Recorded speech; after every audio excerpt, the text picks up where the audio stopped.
Je ne sais pas pourquoi mon parcours intéresserait quelqu'un. Né à Cotonou dans la première décade du mois de février vers le milieu des années 70, Dr Jacques Richard Kodjo est un homme de stature respectable, mesurant 1,80 m.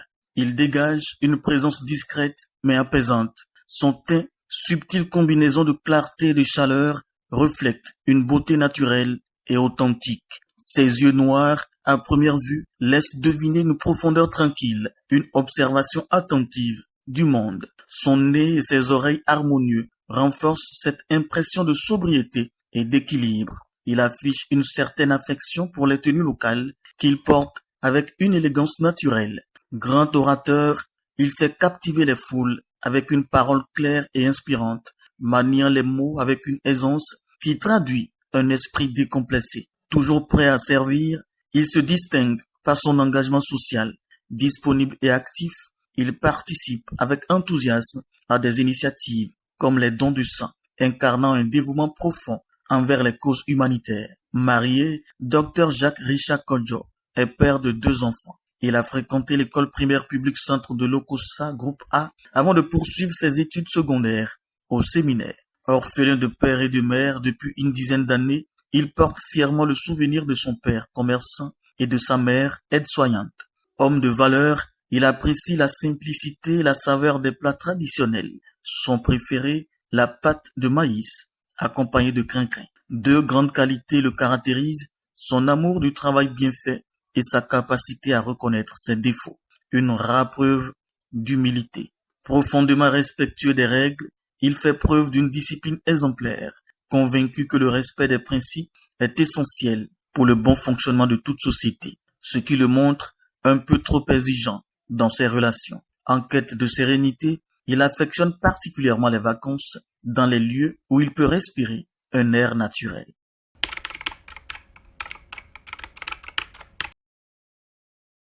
Je suis Jacques Richard Kodjo, je suis juriste et je suis agent de l'État.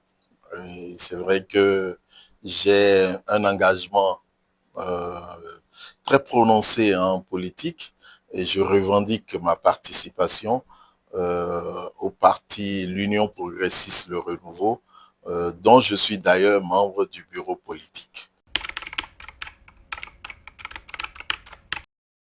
Alors j'ai bien envie de vous dire que moi je ne suis personne.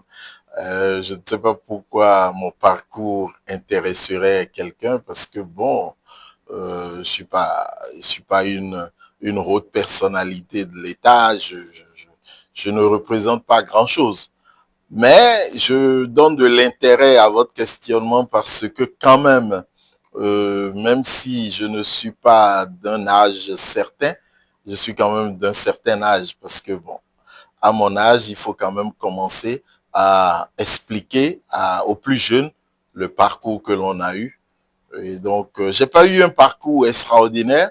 Je pense que la particularité chez moi, c'est que beaucoup plus jeune, je voulais devenir prêtre dans mon Lokossa natal. Hein. Je suis de Lokossa, j'ai oublié de le dire. Je suis de Lokossa, de la commune de Lokossa, de la ville de Lokossa. Et d'ailleurs, mes amis et mes congénères me taquinent bien, disent que je suis né sur le Pakoto de Lokossa parce que la boutique de mon père est juste en face du Pakoto. Alors, dans mon Lokossa natal, j'ai voulu devenir prêtre et donc très jeune, je suis rentré au séminaire. Il faut dire que c'est au séminaire que j'ai fêté mon 10e anniversaire. Hein. Donc, c'est vous dire que j'ai vraiment grandi au séminaire et j'en suis sorti 10 ans après au cours secondaire. Enfin, j'en suis sorti, c'est un euphémisme. J'ai été viré, enfin, j'ai été renvoyé du séminaire. Bon, c'est vrai que le motif n'était pas très clair, au point que mon évêque de l'époque, monseigneur Robert Sastre, avait dit qu'il me retournerait au grand séminaire quand j'aurais fini avec le baccalauréat. Bon, après le baccalauréat, j'ai choisi de ne plus retourner. Bon, ça a créé un petit tollé dans la famille, une divergence avec Monseigneur et tout, mais je ne suis pas retourné. Malheureusement, Monseigneur est décédé, il est décédé 2 ans ou 3 ans après. D'ailleurs, ça va faire 20 ans bientôt et 25 ans bientôt qu'il est décédé, le 16 janvier prochain. Nous allons nous réunir pour prier en sa mémoire. Donc voilà le parcours qui a été le mien. J'ai été formaté par les prêtres catholiques. J'ai été dans ce milieu-là. Ma personnalité a été forgée dans ce milieu. Et je peux dire que j'ai tout obtenu de ce milieu, c'est-à-dire le goût du travail, et le goût du travail bien fait, et l'abnégation, l'envie d'avancer, et l'envie d'avancer dans les meilleures conditions, et surtout, le respect des règles. C'est pour cela peut-être que je suis devenu juriste aussi, donc le respect des règles. Il faut dire que au séminaire, on nous a appris ces choses-là, et moi je pense que j'ai été positivement marqué par tout cela. Et donc aucun regret d'être passé par là, aucun. Et aujourd'hui, d'ailleurs, je dirais que toute ma force, je la puise de là, parce que le niveau spirituel également, parce qu'un homme sans spiritualité, ça ne sert à rien. Je suis demeuré chrétien catholique fervent et pratiquant. Et même si je suis peut-être parfois en déphasage avec certaines phases de la doctrine de cette Église catholique qui nous rapporte des pratiques occidentales comme étant des dogmes de l'Église. Ça, c'est une autre question. On fera une autre interview là-dessus. Mais voilà, je garde l'essentiel qui est la foi en Dieu. Et je crois que Jésus-Christ est son fils et que c'est lui qui a envoyé Jésus-Christ pour nous sauver et que je crois qu'il y a 3 personnes en Dieu, le Père, le Fils et le Saint-Esprit.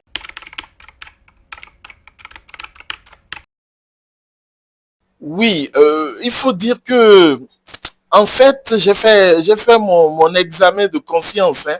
Alors, si vous voulez, j'ai été renvoyé du séminaire pour une situation malencontreuse, hein, pour quelque chose qui n'existe pas. Et d'ailleurs, à l'occasion, je le rappelle toujours aux évêques et à mes amis prêtres. Et à l'époque, si vous voulez, en une minute, à l'époque, j'ai comme l'impression que les évêques envoyaient comme formateurs au séminaire les prêtres qui les embarrassaient, les prêtres dont ils voulaient se débarrasser. Et donc, à l'époque, moi, j'ai été renvoyé du séminaire Notre-Dame de Fatima de Parakou, après avoir fait Adjatokpa, après avoir fait Djimé. Et à cette époque, à Parakou, on avait des prêtres franchement particuliers et un peu bizarres. Hein. Moi, je peux citer pour que tout le monde comprenne parce que quand on dit ces choses, les gens pensent qu'on est aigri. Je peux dire que on avait rassemblé dans le corps professoral le père Goragui, qui est toujours vivant, le père Goragui. Et quand je dis Goragui, tout le monde sait, tous ceux qui ont fait avec Goragui savent comment il est bizarre. Ensuite, on avait le père Wanibini, qu'on appelait d'ailleurs grand-père, qui est aussi tout aussi singulier, le père Wanibini. Après, on avait le père Constantin Retougan, Constantin Retougan qui est complètement bizarre, qui est barge. Alors, quand je dis ça, c'est pas pour l'injurier. Quand, voilà, c'était des gens bizarres. Après, on avait également, dans ce lot-là, le père Joseph Drégo. Alors, quand vous avez réuni dans un seul conseil professoral autant de particularités et d'individualités bizarres, alors moi, mon histoire a été liée à Joseph Drégo.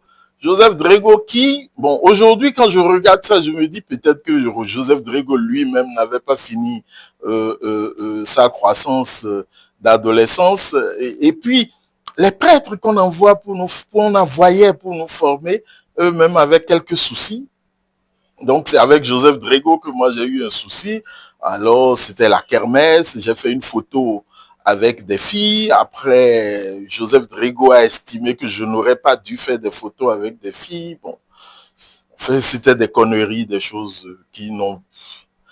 Bref, pour moi, ça n'a rien à voir avec l'Église catholique. Je sépare mon Église des acteurs de l'Église. Hein, et pour moi, il y avait quelques personnes à l'époque Monseigneur Adjou, qui était le recteur à l'époque, n'a pas voulu séparer la situation. Je rappelle qu'il y avait quand même aussi Monseigneur Gonzalo Aristide, qui était membre de ce corps professoral, et on a eu quand même 2 évêques de ce corps professoral.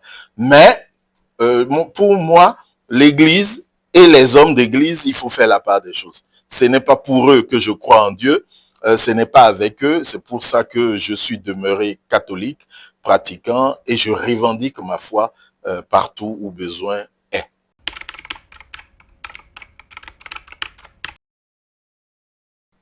Alors, vous comprendrez alors mes choix à l'université, parce que ayant ce parcours au séminaire, donc un bac purement littéraire, alors à l'époque on disait le bac A1, donc j'ai eu le bac A1, le bac philosophique, c'est vrai, avec mention bien à l'époque. Et donc, un bac A1, j'étais tourné vers des matières littéraires. C'est le droit qui me plaisait. C'est le droit qui me plaisait, mais alors, quand on se retourne en 98 où j'avais le bac et que dans le droit, les issues étaient fermées, l'État ne recrutait plus et en plus, les concours d'avocature étaient suspendus. Je me disais, c'était sans issue. Donc, j'ai fait ce que je pouvais faire le mieux, c'était lettres modernes. Donc, je me suis inscrit en lettres modernes et j'ai fait une double inscription en droit, bien entendu. Et j'ai mené les 2 études de pair jusqu'au bout, hein, jusqu'à la maîtrise. Alors, à la maîtrise, il s'était agi de faire la maîtrise dans la matière qui me donnerait plus vite du travail qu'un autre. Lettres modernes s'offrait à moi, naturellement, parce qu'en lettres modernes, je pouvais devenir professeur de français partout sur la terre. Donc, j'ai choisi de vite faire ma soutenance en lettres modernes, et ce qui n'a pas raté d'ailleurs, parce qu'aussitôt, l'État m'a recruté comme élève professeur certifié de français. Et c'est ensuite que j'ai fini mes études en droit, et c'est en droit que je suis allé plus loin, parce que c'est ce que j'aime le plus, ce que j'aimais le plus. Voilà un peu la particularité de mes études. Je voudrais dire qu'on était plusieurs dans le cas. Hein. J'ai beaucoup de collègues, de copains aujourd'hui, magistrats et autres, qui ont eu le même parcours que moi. Philosophie et droit, anglais et droit. C'était la mode à l'époque. Aujourd'hui, il me semble que les doubles inscriptions à l'université ne sont plus très aisées.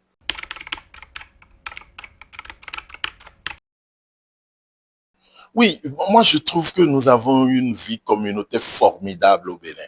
Et s'il vous plaît, Monsieur Canosso, je ne changerai pour rien au monde la vie agréable que nous menons au Bénin. Parce que les quelques fois que j'ai dû sortir de ce pays, j'ai vu certains communautarismes, certains clivages sociétaux qui ne m'ont pas vraiment plu. Mais au Bénin, nous vivons dans une harmonie terrible. Regardez, nous allons partir d'ailleurs. Le moment est très précis. Nous allons partir à Ouida. Regardez la proximité du temple vaudou avec la basilique de Ouida. Mais ça fait plus de près de 100 ans que ces gens-là vivent ensemble sans, c'est vrai, il y a quelques couacs, mais sans grand problème depuis. Et regardez comment nos quartiers sont constitués. Nous avons des quartiers musulmans. Dans toutes les villes du Bénin, nous avons des quartiers que nous appelons Zongo. Et c'est réputé pour être des musulmans. Et nous avons des Zongo partout. Et regardez la belle ville de Porto Novo, où cohabitent très bien et très agréablement musulmans et chrétiens, animistes. Et quand je rentre dans chrétien, vous avez les célestes, les évangélistes et les catholiques qui cohabitent très bien. Pour moi, notre vie communautaire est très agréable au Bénin et je voudrais qu'on sauvegarde ça à tout prix.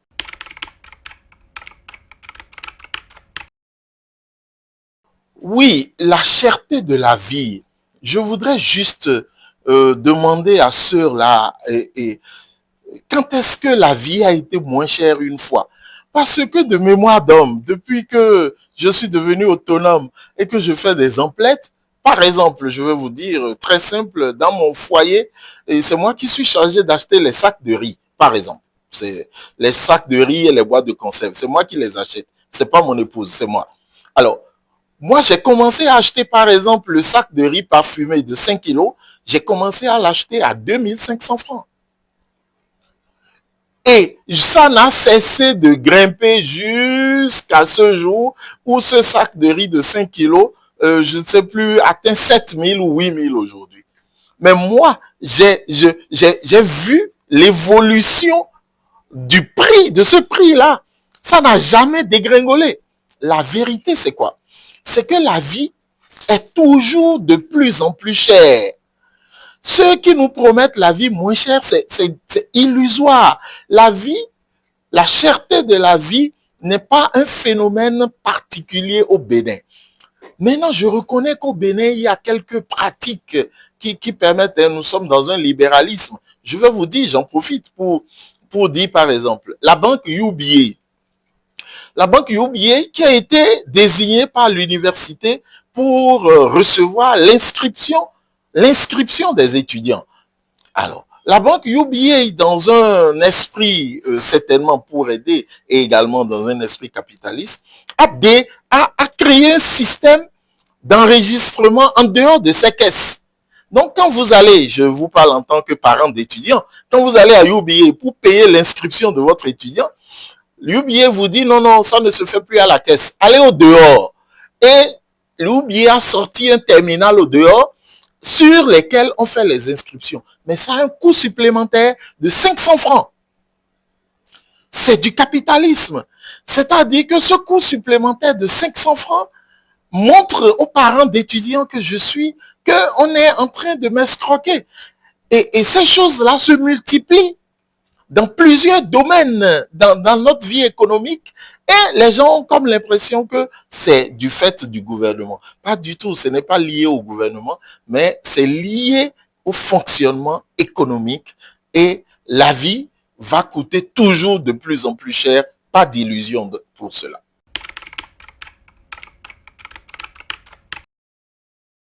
Je voudrais qu'on sépare l'Église catholique de certains acteurs de l'Église catholique.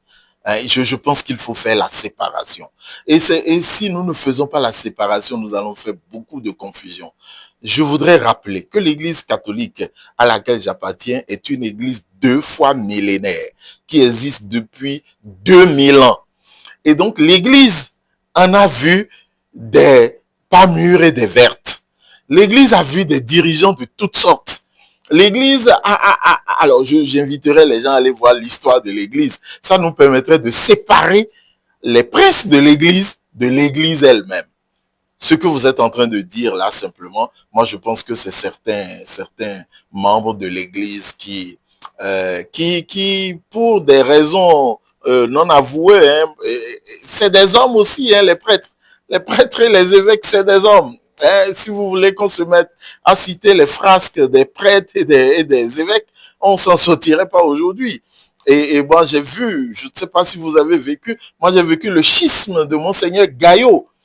Quand j'étais tout petit, ça c'est des choses qui nous ont marqué. Monseigneur Gaillot, qui a été chassé de l'église, en fait, il y a eu un schisme avec Monseigneur Gaillot, mais qui après est revenu pour demander à être réintégré à l'église catholique avant sa mort. C'est vous dire que les prélats d'un niveau très élevé peuvent aussi se tromper.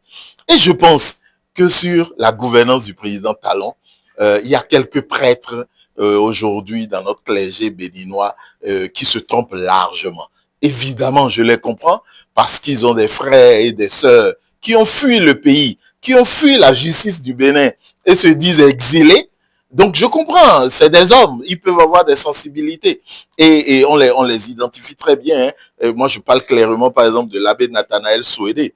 L'abbé Nathanaël Souédé qui pour moi est un père. Je vous signale que l'abbé Nathanaël Souédé est du même diocèse que moi. Il m'a vu naître, il me connaît très bien, il connaît très bien mes parents, mes frères et sœurs. Mais l'abbé Nathanaël Souédé aujourd'hui est en train de traîner l'Église dans une erreur d'appréciation vis-à-vis de la gouvernance du président Talon. Et ça, il faut le dire et l'assumer. Alors vous allez me dire, mais la conférence épiscopale du Bénin le suit. Évidemment que la conférence épiscopale du Bénin va le suivre. L'abbé Nathanaël Souédé a 40 ans de sacerdoce.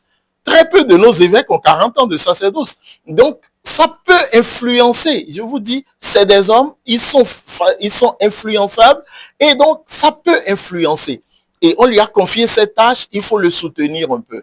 Alors, après, vous allez voir que, par exemple, mon jeune frère, le père Éric Aguenounon, a transformé le chant d'oiseau en siège de l'opposition. Toutes les conférences qui sont données au chant d'oiseau, tout ça, c'est pour dénigrer la gouvernance du président Talon. Bon, je le lui concède. Mais je pense que le père Éric Aguenounon, il souffre un peu de sa jeunesse. Il a fait une déclaration dernièrement chez vos confrères de Reporter Monde où il dit que le pouvoir politique ne devrait pas être une terreur. Je pense que c'est une déclaration naïve de la part du jeune Éric Aguenounon, simplement parce que même le pouvoir religieux est une terreur pour celui qui ne veut pas suivre les règles. Tout pouvoir est une terreur pour celui qui ne veut pas suivre des règles. S'il vous plaît, dans l'église catholique, lorsque des prêtres choisissent de s'écarter des règles, mais regardez comment on les traite. Moi, j'ai vu des prêtres déprimés et tout. J'ai vu des prêtres qui sont tombés dans des puits parce que l'église catholique a choisi de les mettre à la touche.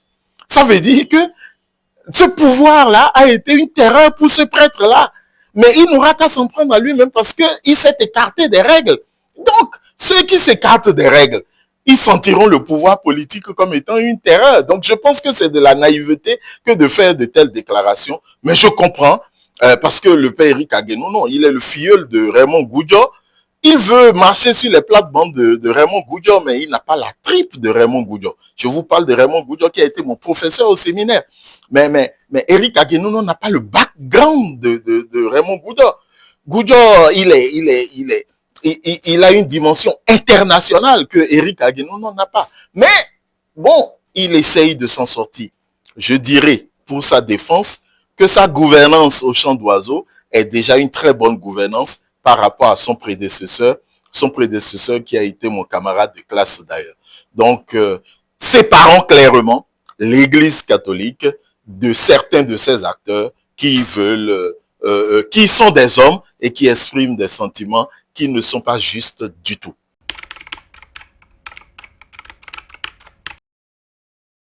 C'est une invention de l'abbé Nathanaël Souédé qui parle de journée de relèvement national en anniversaire à la conférence nationale.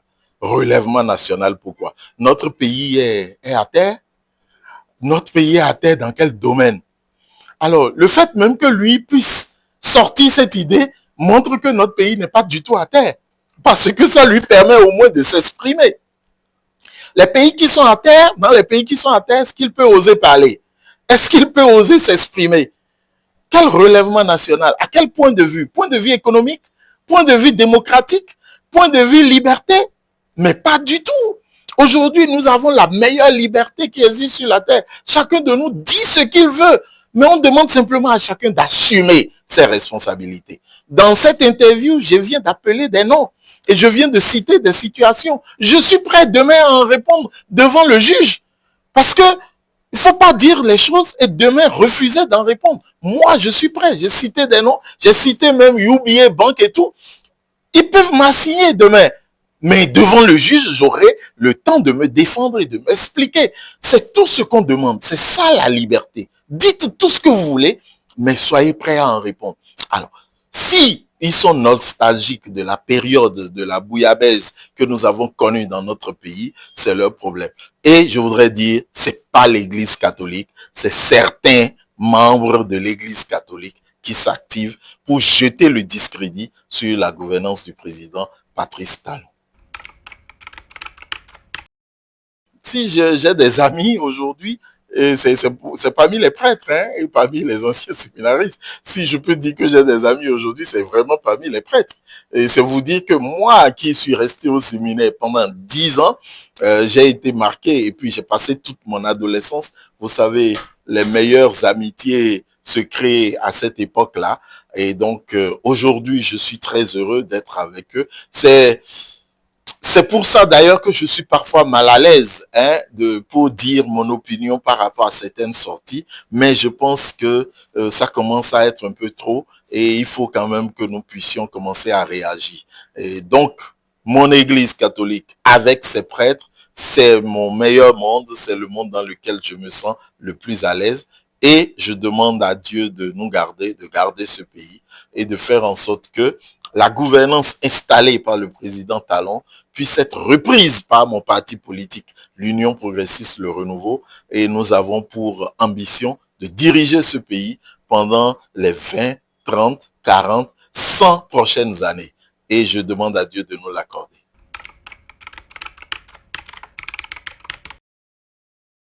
Ben, je suis sidéré. Je suis sidéré. En temps normal, je ne réagis pas sur les sorties de Kemi Seba parce que je me dis ça n'en vaut pas la peine.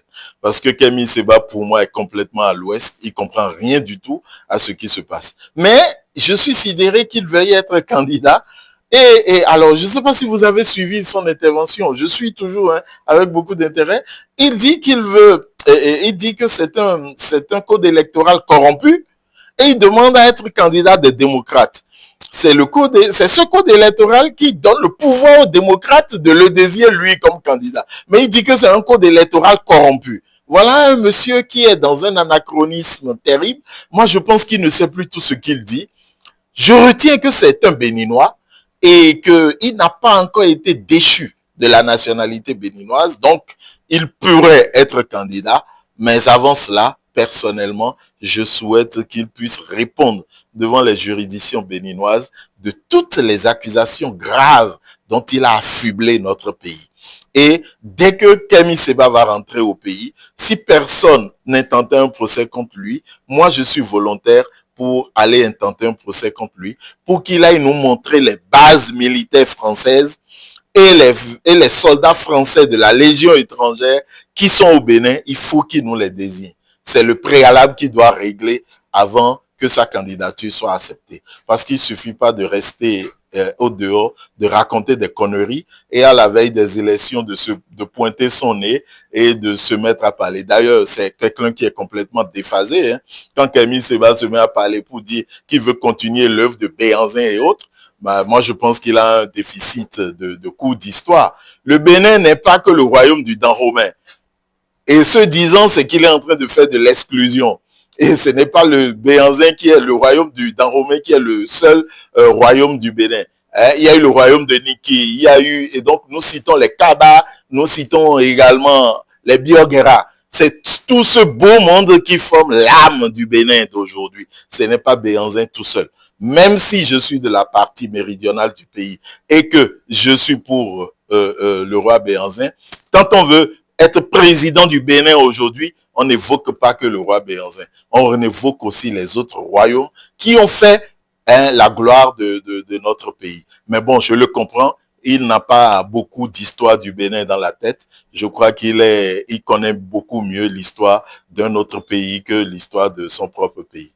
Donc, Kemi Seba, ok, mais un préalable, il faut que Kemi Seba passe devant les juges béninois et réponde de ces accusations avant que sa candidature soit acceptée. C'est mon point de vue personnel et je suis prêt à lui tenter un procès dès qu'il entrera au Bénin. En tant que fils du Bénin, je vais le traduire devant la justice pour qu'il réponde de ces accusations.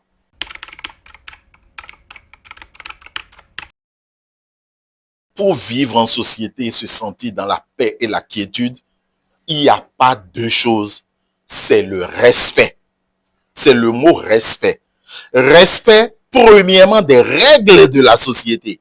Il faut respecter les règles de la société. Ça, c'est non négociable. Si nous ne respectons pas les règles de la société, nous ne vivrons pas en paix.